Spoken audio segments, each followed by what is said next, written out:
Na periferia de Duque de Caxias, em uma noite em que os trovões pareciam disputar espaço com as sirenes da cidade, Rafael Souza voltava exausto de mais um plantão no hospital público.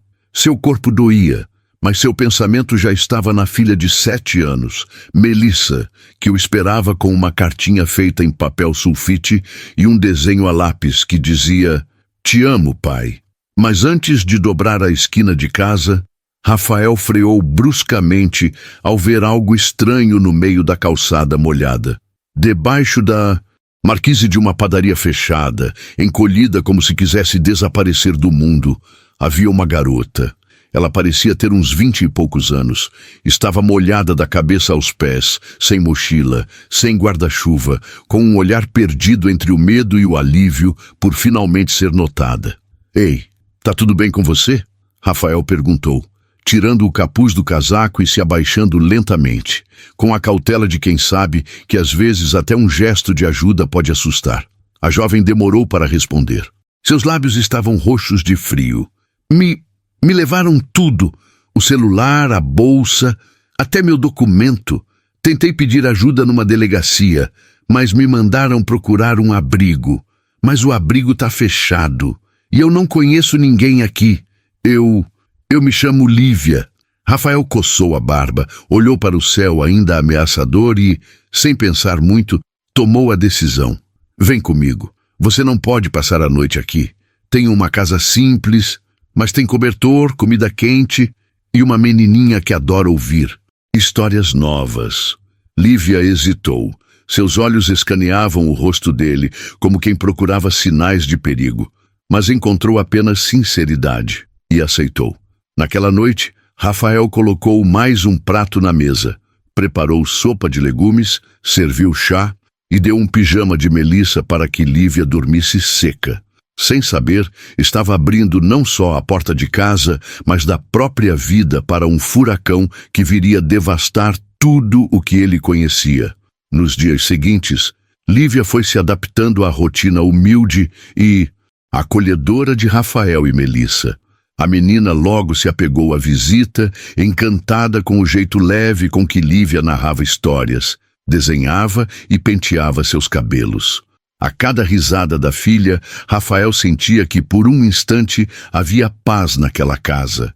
Lívia, por sua vez, revelava um carinho genuíno. Ajudava na cozinha, limpava a sala, colocava Melissa para dormir com canções de ninar que pareciam tiradas de um repertório antigo. "Você tem irmãos, Lívia?" perguntou Melissa certa noite com o rosto coberto até o nariz no cobertor. "Tenho 2 irmãs mais velhas, mas a gente não se vê há um tempo. Crescemos em mundos diferentes."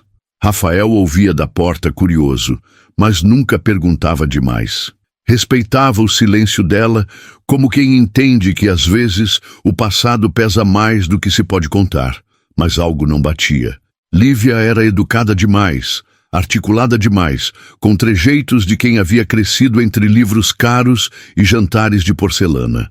E mesmo assim, falava com ternura com os vizinhos, jogava a conversa fora na padaria, ria das piadas do porteiro. Ela era um paradoxo, e Rafael começava a notar. Certa manhã de terça, Rafael acordou e encontrou apenas um bilhete sobre a mesa. "Rafael, obrigada por me tratar como um ser humano. Foram os dias mais sinceros que vivi em anos. Preciso ir, mas nunca vou esquecer o que vocês me deram." Não havia a assinatura. Apenas a letra arredondada de alguém que não estava fugindo, mas protegendo a si mesma ou a eles. Rafael ficou em silêncio por horas.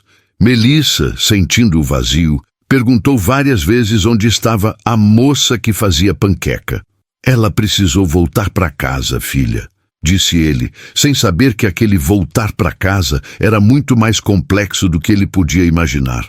Mas o que ele não sabia é que a partida de Lívia era só o começo. 2 dias depois, o telefone de Rafael tocou.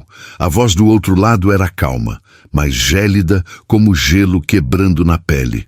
"Você acha que pode brincar de casinha com a filha de um galvão e sair andando como se nada tivesse acontecido?" Rafael levou o telefone ao outro ouvido, achando que era um trote, mas a voz continuou. Eu sou Carlos Galvão, e você está prestes a perder tudo. Sua filha, sua casa, sua dignidade. Aproveite os últimos dias como um homem livre. Ele desligou. Na mesma hora, Rafael percebeu. O mundo que Lívia havia deixado para trás tinha finalmente batido à sua porta.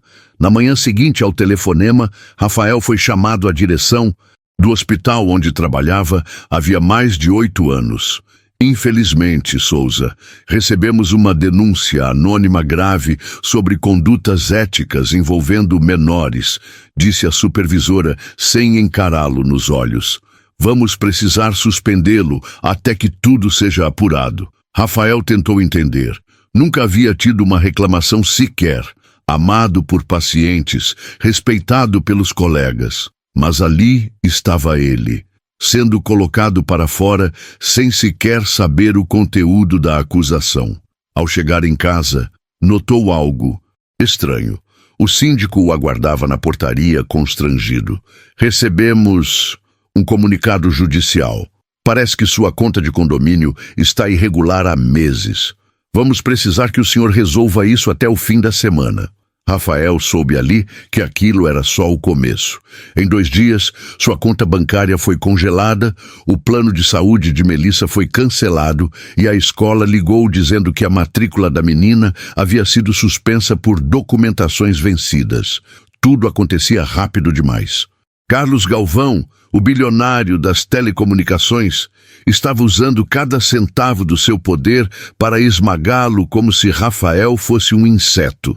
Mas o que Galvão não sabia era que Rafael cresceu enfrentando inimigos mais cruéis que ele, e nenhum deles tinha helicóptero ou ações na bolsa. Naquela noite, Rafael chorou no banheiro. Não queria que Melissa visse. Ouvia a filha cantarolando uma música da escola no quarto ao lado e sentia o peso do mundo sobre os ombros. Sentou no chão frio e se lembrou da infância no abrigo municipal do Meier, das madrugadas dividindo colchão com outros 6 meninos, de quando teve sarampo e ninguém veio visitar.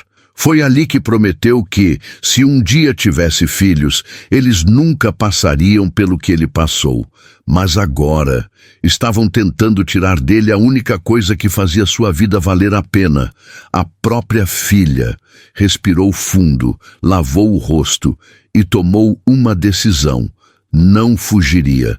No dia seguinte, ao abrir a porta de casa, Rafael deu de cara com uma mulher de terno grafite, expressão firme e olhos atentos. Doutora Lúcia Andrade, Defensoria Pública. Vim porque ouvi falar do que está acontecendo. Ela havia sido advogada de Rafael anos atrás, quando ele denunciou um processo seletivo racista que o excluiu por não ter o perfil da clínica. Dessa vez, ela não vinha por acaso. Você foi envolvido com a filha do Galvão, não foi? Ela perguntou sem rodeios. E agora, ele quer te apagar do mapa. Rafael assentiu. Ele já fez isso antes. Com um professor do Maranhão, com um artista de Florianópolis, e sumiram da mídia como se nunca tivessem existido. Eu quero te ajudar, mas vai ser pesado. Rafael deu um meio sorriso. Já enfrentei enfermaria com 4 pacientes morrendo ao mesmo tempo. Posso lidar com isso. Durante aquela noite, enquanto Melissa dormia, Lúcia e Rafael analisaram o que ele tinha. Gravações de voz, prints de mensagens de Lívia, anotações do dia a dia. Um detalhe chamou a atenção. Um aplicativo no celular de Rafael gravava automaticamente todas as ligações. E ele havia registrado, sem saber, a voz de Carlos Galvão ameaçando diretamente sua filha. Isso aqui é ouro, disse Lúcia. Mas precisamos mais. Precisamos provar padrão. Mostrar que isso é um modo de operação. Nas semanas seguintes, Lúcia desenterrou casos esquecidos, contactou vítimas que haviam sido silenciadas com acordos de confidencialidade e acionou jornalistas investigativos. Rafael virou o centro de uma operação jurídica e midiática silenciosa, mas poderosa. E quanto mais Galvão tentava apertar o cerco, mais deixava rastros.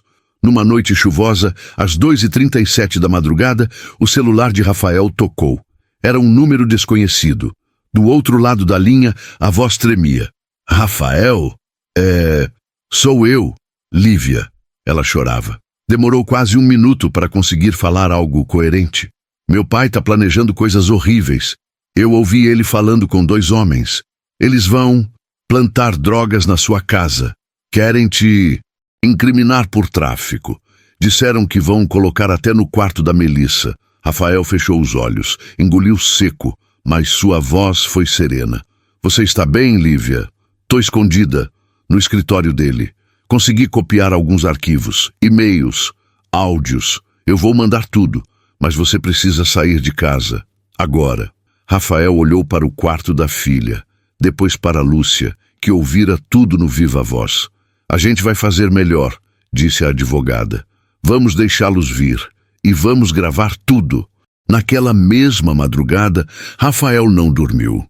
Lúcia fez mais de 12 de ligações. Em poucas horas, ativou contatos na Ouvidoria da Justiça Federal, no Conselho de Segurança Cidadã e com jornalistas investigativos que deviam favores à Defensoria.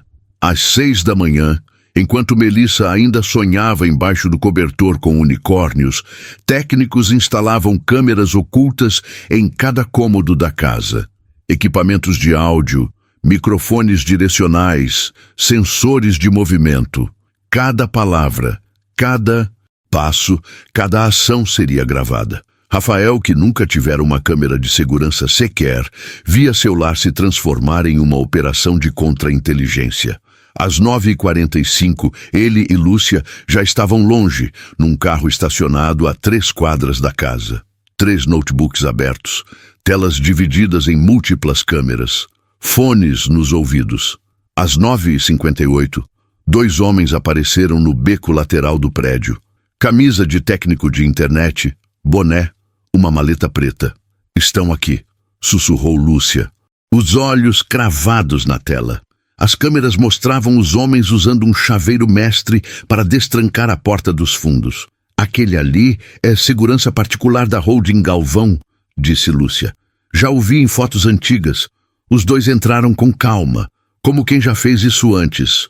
Um deles abriu a maleta. Dentro, 3 pacotes pequenos, transparentes, com um pó branco que fingia ser cocaína. Espalha isso no quarto da criança também. É importante parecer abandono total. Rafael fechou os punhos. Canalhas! Melissa estava segura, dormindo na casa da mãe de Lúcia, sem saber que o próprio quarto estava sendo usado como palco de um crime. Às 10h04, um novo movimento. Lúcia recebeu um alerta no celular. A denúncia foi feita. Uma ligação anônima informou o tráfico com menor em risco. Em menos de 5 minutos, a polícia estará lá. Mas o que os invasores e Carlos Galvão não sabiam é que essa denúncia já havia sido antecipada à Corregedoria, ao Ministério Público e à imprensa. Era a vez deles caírem na própria armadilha. A viatura da polícia chegou às 10h09. 2 agentes desceram, chamaram reforço. A porta já estava entreaberta. Ao entrarem, flagraram os 2 homens ainda dentro da casa, um deles saindo do quarto de Melissa. As drogas estavam visíveis, mas mais visível ainda era o painel de câmeras e microfones captando tudo em tempo real. Lúcia havia enviado o link ao vivo para autoridades e jornalistas parceiros. Em segundos, já havia 5 cópias de segurança espalhadas em servidores nacionais e estrangeiros. Um policial chamou Rafael por telefone. "Senhor Souza, o senhor pode vir até aqui? Precisamos que veja algo." Rafael não respondeu de imediato. Olhou para Lúcia. Ela acenou com a cabeça. "Vamos, é hora de encerrar esse ciclo." Enquanto isso, do outro lado da cidade, na cobertura da Holding Galvão, Carlos recebia uma ligação. "Dr. Carlos, temos um problema."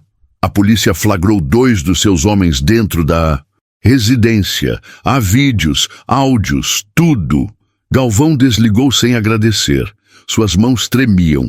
Tentou ligar para o advogado. Nada. Para o delegado que costumava resolver. Nenhuma resposta. Na mesma hora, a televisão do escritório noticiava: Tentativa de incriminar enfermeiro negro mobiliza forças de segurança. Possível envolvimento de empresário bilionário.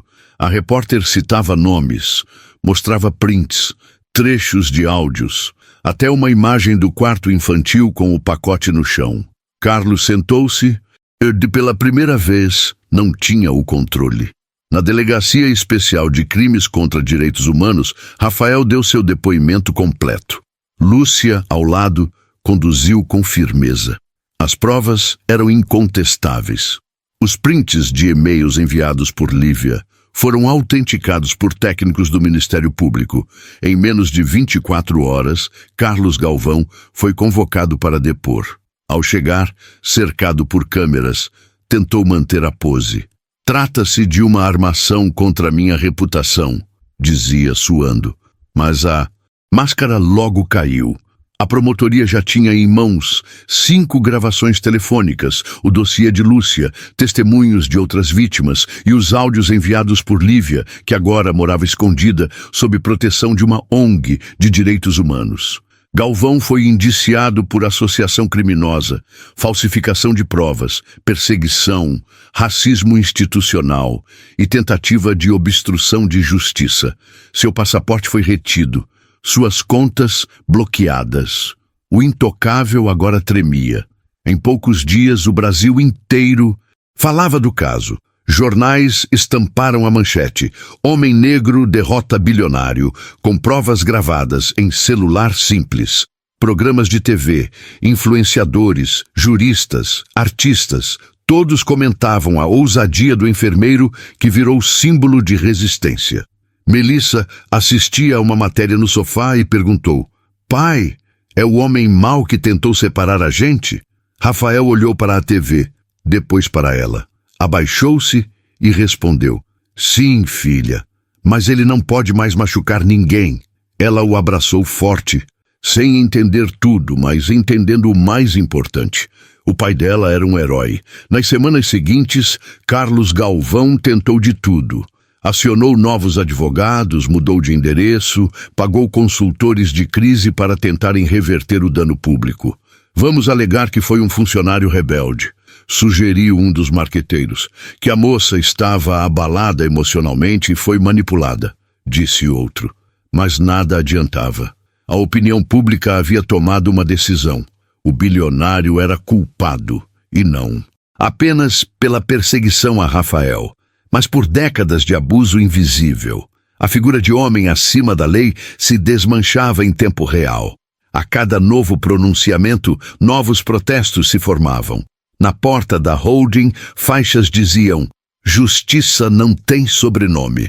Somos todos Rafael. Melissa merece crescer sem medo. As ações da empresa despencaram. Galvão foi afastado do próprio conselho e mais 4 vítimas vieram a público. Numa tarde silenciosa, Rafael estava organizando os brinquedos de Melissa quando o interfone tocou. Era um entregador com um envelope azul sem remetente. Dentro havia uma carta escrita à mão. Rafael, eu não sei como te agradecer por tudo, por ter me acolhido sem saber quem eu era, por não me julgar, por me proteger mesmo quando isso colocava sua vida em risco. Durante anos, fui ensinada a desconfiar de pessoas como você. Meu pai dizia que gente com sua origem só queria se aproveitar, mas na sua casa eu conheci afeto, verdade. Vi como é ser. Na família de verdade. O que você fez por mim, por Melissa, mudou minha vida. Estou estudando direito. Quero trabalhar com defesa de vítimas de abuso de poder. Usei parte do que consegui salvar da herança da minha mãe para criar um fundo de proteção a famílias ameaçadas por elites. E dei a ele o nome de alguém que me salvou da pior versão de mim mesma. Instituto Rafael Souza. Com gratidão eterna, Lívia Dias. Rafael leu a carta 3 vezes. Na terceira, as lágrimas vieram. Não por orgulho, mas por entender que de um gesto simples havia nascido um futuro inteiro. 3 meses depois, a antiga sala de estar de Rafael agora abrigava computadores, arquivos e estantes com processos em andamento. Com a ajuda de Lúcia, ele transformara sua casa em um centro de atendimento jurídico e emocional para famílias em situação de vulnerabilidade. O Instituto Rafael Souza havia começado com um notebook emprestado e uma ideia modesta.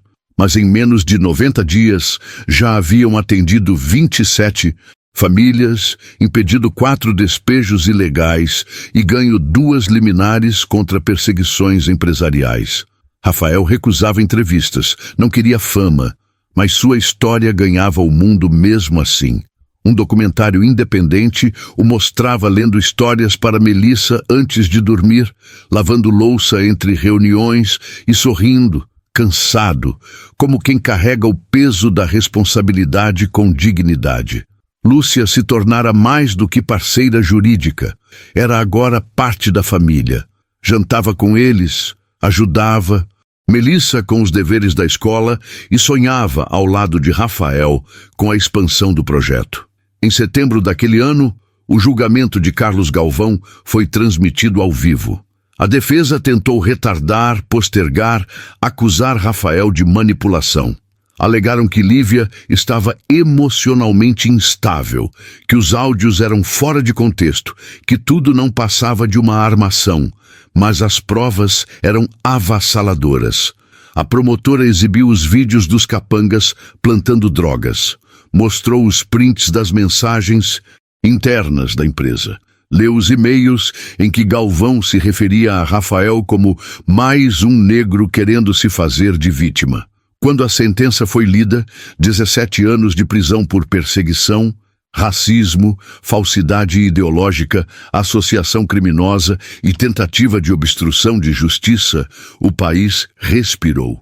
Não apenas por Rafael, mas por cada pessoa comum que um dia se sentiu esmagada por um sistema feito para proteger os poderosos. Na porta do fórum, um repórter perguntou: Rafael, qual é a sua sensação? Ele respondeu apenas: alívio. Mas a luta continua. Meses depois, Rafael recebeu uma ligação inesperada. Era da Universidade de Coimbra, em Portugal. Senhor Souza, gostaríamos de convidá-lo para uma conferência sobre resistência civil e direitos humanos. A sua história tem inspirado muitos alunos. Logo depois, vieram convites da USP, da UNB, de coletivos de periferia, igrejas, centros acadêmicos. Mas Rafael continuava o mesmo. Dormia pouco, atendia gente do Brasil inteiro, participava de audiências, acompanhava casos de mães solo ameaçadas por juízes corruptos, de trabalhadores perseguidos por empresas de segurança, de jovens negros acusados injustamente pela polícia. No fundo, só queria que outras pessoas tivessem a chance que ele teve, a chance de não se calar. Numa tarde de sábado, enquanto Rafael cortava cebola para o almoço, ouviu batidas na porta. Era Lívia, agora com cabelos mais curtos, olhar firme, vestida com a beca preta da faculdade de Direito. Ela abraçou Rafael como quem abraça um pai. Melissa veio correndo da sala. Emma! Era assim que ela ainda a chamava. Lívia se abaixou, emocionada, e a envolveu nos braços. Oi, princesa, que saudade de você. Sentaram-se os três na varanda, entre risos e lembranças. Sabe, Rafael, disse Lívia, se aquele dia na chuva não tivesse existido, talvez eu fosse hoje como meu pai, fria, cega, arrogante. E se eu não tivesse te acolhido, respondeu Rafael, talvez minha filha não soubesse o que é empatia verdadeira. Você deixou saudade aqui, viu? O sol caía devagar, tingindo o céu de tons alaranjados. Nenhuma câmera registrava aquela cena, mas ali havia mais verdade do que em 1000 manchetes. 6 anos se passaram. O Instituto Rafael Souza se tornou referência internacional. Mais de 4.300 famílias foram atendidas. 147 casos vencidos contra grandes corporações. 18 juízes afastados por parcialidade. 11 novas leis inspiradas na luta de Rafael foram aprovadas em diferentes estados do Brasil. Melissa agora tinha 13 anos e sonhava em ser defensora pública. Rafael, aos 41, seguia andando de metrô, almoçando na quentinha da esquina e sorrindo para todo mundo no bairro. Quando perguntavam se ele se considerava um herói, respondia: "Eu sou só um pai que fez o que era certo." Enquanto isso, Carlos Galvão continuava preso. Seus bens foram confiscados, seus aliados sumiram, seus filhos o rejeitaram e seus antigos amigos hoje evitavam até mencionar seu nome. De símbolo de poder virou um lembrete. Ninguém está acima da verdade. Melissa está no palco de uma escola pública, lendo uma redação. Com voz firme diz: "Meu pai me ensinou que coragem não é enfrentar monstros com espada. É enfrentar o silêncio com dignidade, que justiça não é gritar mais alto, é não abaixar a cabeça quando todos mandam você calar. E que amor de verdade, começa quando você decide proteger alguém, mesmo sem saber quem ela é." Rafael assiste. Da plateia, emocionado. Ao lado, Lúcia segura sua mão. No fundo, Lívia sorri, discretamente. A plateia se levanta para aplaudir. Mas Rafael continua sentado, humilde, porque para ele a maior vitória já estava ali. Sua filha, livre, feliz e segura em um mundo onde a justiça finalmente teve nome, cor e endereço. Se essa história tocou o seu coração, inscreva-se no canal Legado da Cor. Aqui a gente conta histórias de luta, coragem e transformação. Histórias que parecem ficção, mas que infelizmente são reais demais. Porque resistir é viver, e viver pra gente é nunca se curvar à injustiça.